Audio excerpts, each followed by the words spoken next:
This is Fusebox, number 246, Feckin Eejits, and you should avoid the operation of heavy machinery when listening to this program. Well, that's just silly. I mean, what could possibly happen? My tie got caught. I can't get it. I can't get my tie. Oops.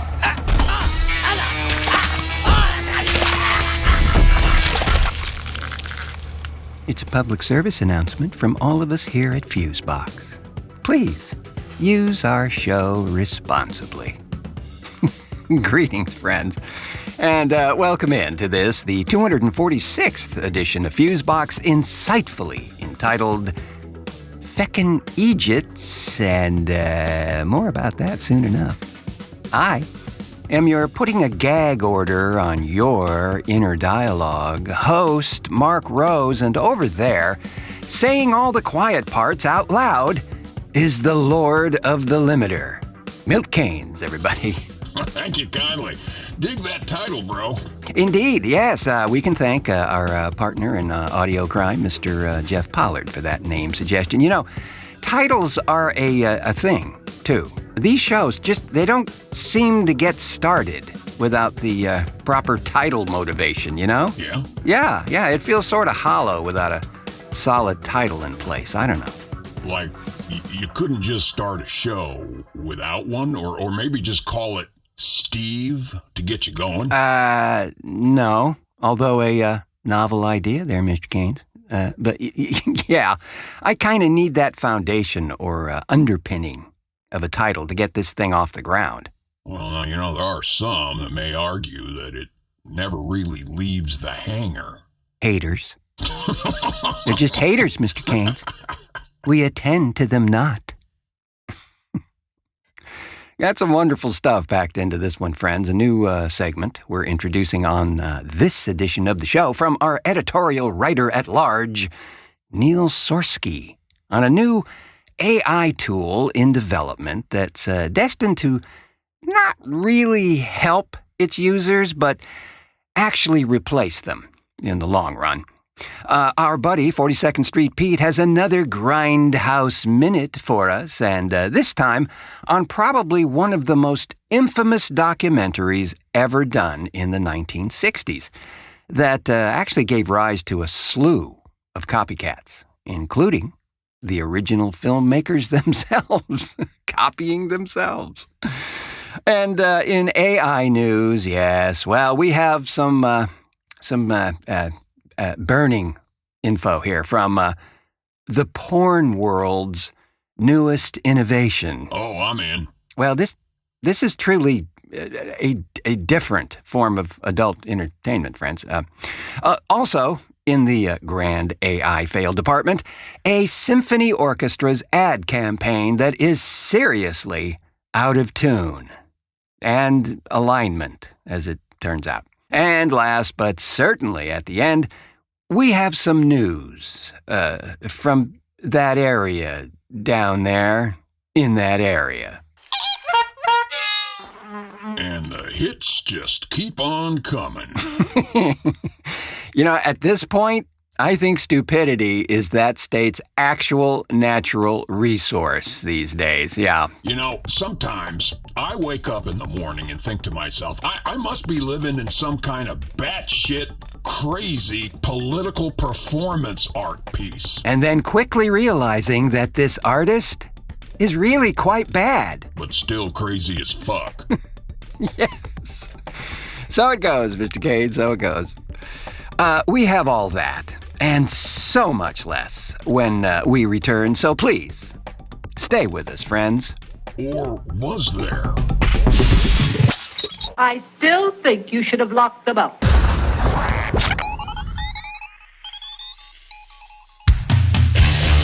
It's finally flying out of the chute, friends, and heading to eyeballs near you. Grindhouse Resurrection Magazine, issue number 3.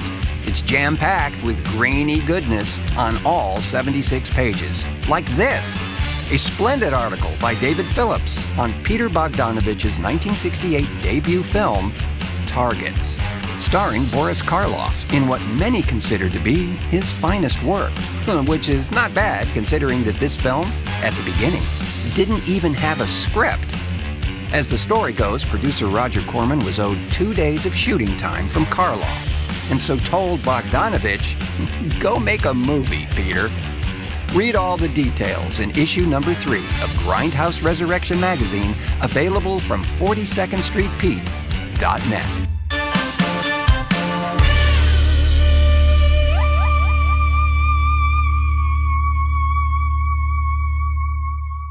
Taking defamation to where no man has gone before. The Fusebox Show.com. Well, friends, to get started here, we've got a new feature to share with you. Our roving editorial commentator, Neil Sorsky, scours this world of ours for interesting stories of all kinds. And on this one, he tells of another AI development that just might be a case of the snake eating its own tail. Yeah. Take it away, Neil. The Sorsky Report with Neil Sorsky.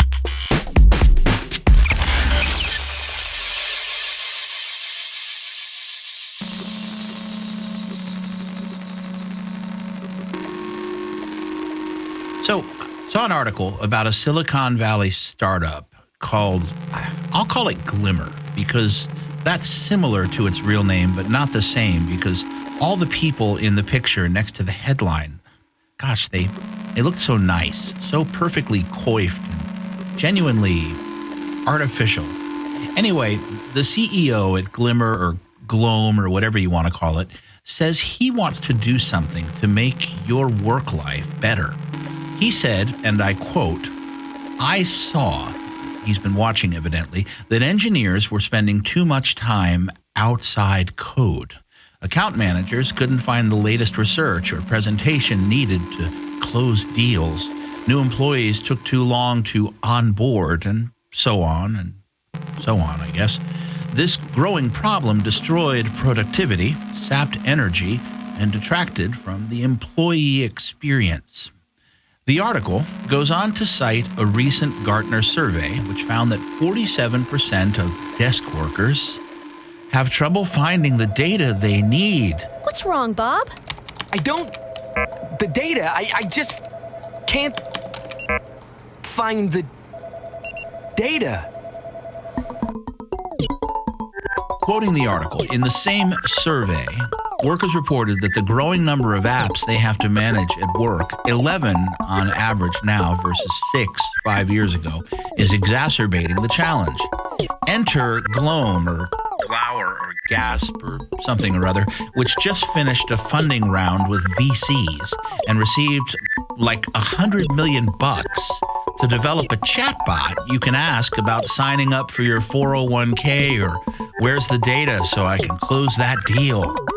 Because if Gloop or Grim or Gap or Gilnet can program this Gen AI to find Becky's Canva presentation on the shared drive, everything will be better. Except it won't, because there'll always be a productivity gap, and Gasp or Gloop or Grope is going to climb out of your device and into your office chair in a few months, and it'll work 24/7 on a $2,000 a month lease. New one every 6 months, faster than the last. Recently, they've laid off over 140,000 programmers in Seattle. And I know that tornado already blew through the Rust Belt. We've been living in this movie since Trickle Down. But 140,000 six-figure gigs in one market. That's a crappy national jobs report in Seattle. Makes me wonder, what's going to happen when tens of millions of computer programmers and financial analysts and educators, and copywriters, videographers, producers, and editors, and electrical and mechanical engineers are all out of work permanently?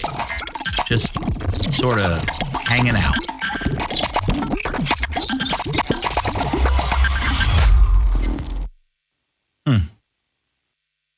I just sort of wonder.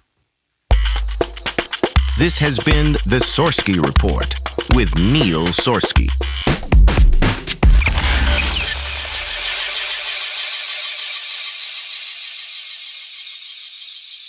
Yeah, makes you wonder. Neil Sorsky there with the Sorsky Report. By the way, the thing he's referring to is indeed a very, very real thing, friends. It's called Glean, and may be, in fact, coming to a cubicle near you soon. Hopefully it won't eat your lunch. And in porn news... I'm all ears. Fans of adult entertainment are finding some new options becoming available to them. Mr. Caines, have you ever wanted to, play director in a porn film? Stunt coordinator, maybe? Or grip? Well, a new option is on the horizon. Artificial intelligence models that spin up photorealistic images and videos that put viewers right smack dab in the director's chair, letting them create whatever porn they like. Yup. Yeah. According to the Washington Post's Tatum Hunter, some site owners think it's a privilege people will pay for, and they're racing to build custom AI models that, unlike the sanitized content on OpenAI's video engine Sora, these draw on a vast repository of porn images and videos. Of course, this is going to raise a slew of questions, right? How to compensate performers whose likenesses are used to create AI content? Or will consumers even be excited at all by this AI porn thing? I mean, do you really have to ask? Hell, I mean, there are people out there excited by, bicycle pumps or garden hoses, for crying out loud. True. But one of the stickiest questions, so to speak, may be how to prevent abuse in these situations. All of these AI generators have technological boundaries, right? But no morals. And it's demonstrated pretty much daily that you can trick them into creating content that depicts violence or rape or sex with children or a celebrity or even a crush from work who never consented to appear in this thing. According to the article here, in some cases, the engines themselves are trained on porn images whose subjects didn't explicitly agree to the new use. And of course, currently, there's no federal laws protecting the victims of non-consensual deep fakes. So this age of AI brings few guarantees for the people, largely women, who appear in porn. Many have signed really broad contracts granting companies the rights to reproduce their likeness in any medium for the rest of time. Sounds like a Sony contract. Said Lawrence Walters, a First Amendment attorney who represents adult performers as well as major companies like Pornhub, OnlyFans, and Fansly. Not only could performers lose income, Walters said, they could find themselves in offensive or abusive scenes they never consented to. Lana Smalls, a 23-year-old performer whose videos have been viewed 20 million times on Pornhub, says she's had colleagues show up to shoots with major studios only to be surprised by sweeping AI clauses in their contracts. Then, of course, they had to negotiate new terms on the spot. Yeah, this is going to be a mess. In any industry, frankly. Attorneys right now, they're playing whack-a-mole with loopholes. Well, it's just a crazy development. And as you just said, it's not just the adult films industry. It's pretty much everywhere now. I'm sure, too, just like every other technological advance, it's going to look really attractive until you realize it has subtly eroded a part of our lives that we enthusiastically gave up. for the new shiny object. Oh, then this wonderful bit of, science. A Brisbane Symphony Orchestra's marketing department decided that AI-assisted imagery was definitely the way to go for the campaign for their 2024 season. The image, and we've got it posted in our new news section of the Fusebox website, or if you're watching our YouTube version of this very show, then you're seeing it now, you lucky devil. So, the image was accompanied by the slogan, "Experience the Orchestra." This image, however, shows a most curious physiological anomaly or two or nine. Too many hands. The image shows a young couple, apparently on a romantic date at the symphony orchestra. The longer you look at it, though, the more creepy it gets. The woman's left arm looks like a mannequin's, and there are altogether, as usual, far too many hands and fingers involved. Well, you did say it was a romantic date, so... Well, I'd say this one, Mr. Keynes, was a date among mutants.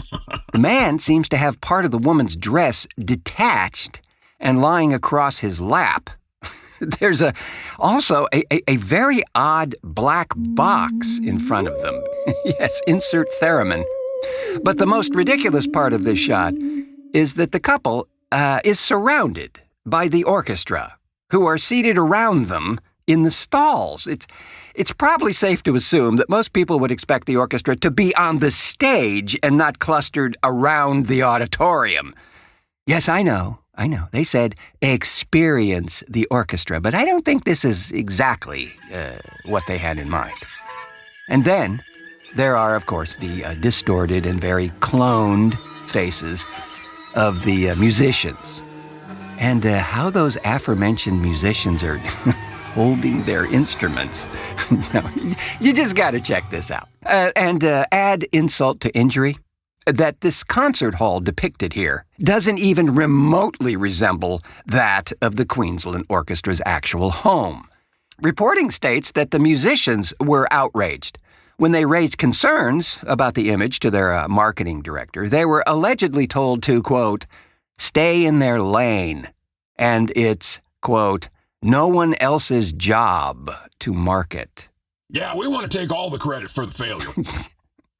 Well, the point, too, is that arts organizations, particularly those that use public funds to keep going, really should kind of ought to support all the people working in the arts, right? Including those who work on their marketing campaigns. They shouldn't be cutting corners by using AI-generated images and horrible, misshapen, and nightmarish ones like this travesty.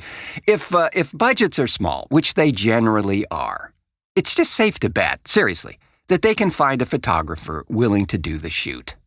And you'd be supporting your fellow creatives, right? Indeed. It's just another example of the small erosion that we were talking about in the last bit. It's tiny steps. Eliminating just one person on the production chain ultimately results in everybody losing footing eventually, and then this bar of what's acceptable gets lower and lower. Listen and smell for yourself. TheFuseboxShow.com. Alrighty, friends. Time for a brief peek at the rampant stupidity once again emerging in all its faded turquoise and pink splendor from down there. In that area, down there. This one comes from our senior foreign correspondent in Florida, Gregory Wilson. Brave dude, bro. Oh, man, he is on the front line of the feather-headed, Mr. Keynes. So a new threat that has been virtually dormant for decades is now becoming a thing again in the Sunshine Hate. An entirely preventable outbreak of measles is spreading across Florida and has medical experts questioning if quackery really has become official health policy in the nation's third most populous state. The Surgeon General, Joseph Ladapo, a politically appointed acolyte of Florida's governor, Ron the Sandslug, wrote to parents telling them that it was perfectly fine for parents to continue to send their unvaccinated children to school. Quoting here, his statements are more political than medical, and it's a horrible disservice to the citizens of Florida. He's somebody whose job it is to protect public health, and he's doing the exact opposite, said Dr. Robert Speth, a professor of pharmaceutical sciences at South Florida's Nova Southeastern University. And this chap's got more than 4 decades of research experience. Ladapo's advice deferring parents or guardians a decision about school attendance directly contradicts the official recommendation of the Federal Centers for Disease Control and Prevention, which calls for a 21-day period of quarantine for anybody without a history of prior infection or immunization. Florida, come for the sunshine, leave with the measles, opined the Florida Sentinel. Measles? So on brand for Florida's descent into the 1950s, was the take of the Tampa Bay Times. Well, this crap has been pretty much eradicated by the year 2000, right? So what the hell? Yeah. The backlash prompted the Florida Department of Health to publish, quote, clarifying information in which it insisted that the stay-at-home recommendation had in fact been given to parents at Manatee Bay Elementary School and attempted to blame the media for reporting false information and politicizing this outbreak. Well, naturally. Reporting false information, incidentally, is something Florida's Surgeon General is very familiar with himself. Ladapo was found to have personally manipulated data in a 2022 study of COVID-19 vaccines to wrongly assert that they posed an elevated risk of cardiac illness or death in young men. The SG became a vocal cheerleader of the governor's anti-mask, vaccine, and lockdown decrees during the COVID-19 pandemic, and, of course, was a prominent member of Frontline Doctors of America, a fringe cluster of radical physicians that pushed ineffective medicines such as, ivermectin as a cure for the virus. The group's founder, by the way, Simone Gold, received a 60-day prison sentence in 2022 for taking part in the January 6th Capitol riot. Well, let's also not forget that injecting bleach and some even suggested eating batteries was on the table there for a hot minute. What's so sad about it is it's completely preventable, said State Senator Tina Polsky, who has been one of Ladapo's staunchest critics.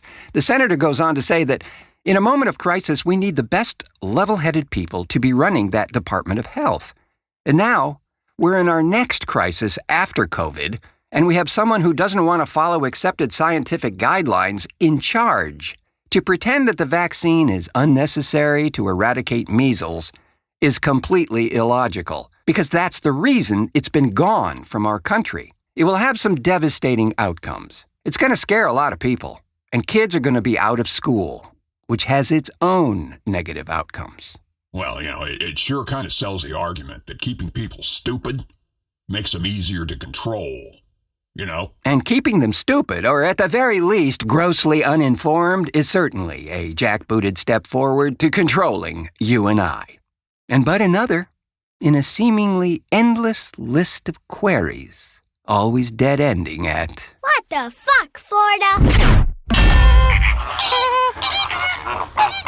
And to bring it all home to a thrilling conclusion, we have our buddy 42nd Street Pete's Grindhouse Minute installment coming right at you. You will know the full power of the motion picture screen when you see the wholly unbelievable but wholly true Mondo Cane.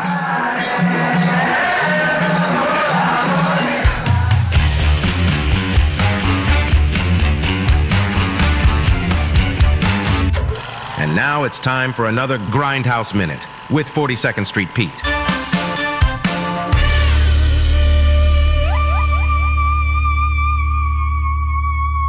This is 42nd Street Pete bringing you a Grindhouse Minute. Mondo Cane from Times Films in 1963. This was Jerry Gross. I believe it was one of the first things he brought in. Two Italian directors who basically went all over the world collecting all this weird, twisted footage, and they would get worse down the road with other projects like Africa, Blood and Guts and Goodbye, Uncle Tom. But this was the one that started it all, and it's pretty weird. They had enough to cut Mondo Cane 2 out of it. And Jerry Gross was an interesting guy because he hated the MPAA. He was the guy who released I Drink Your Blood, I Eat Your Skin, Sweet Sweetback's badass song. And his last stuff was he brought in Zombie, The Boogeyman, and I think Blood Beach was the film that actually tanked him. Mondo Cane is sort of like a time capsule today, but it's still weird and creepy because I don't think you get away with any of this shit today. But then again, Mondo lived on. Here's something that probably nobody knows. Faces of Death actually ran as a feature on 42nd Street at the Liberty Theater. And that's complete Mondo. Stay safe. We'll catch you on the flip side. And you can see that wondrous trailer in our YouTube version of this very show, friends, in its full detail for those brave enough to venture forth. Thanks to 42nd Street Pete for that one, and next time, Pete has a Laura Gemser perennial, Women's Prison Massacre from 1983. Really? Oh, I kid you not. I am so in for that one. Why did I know that?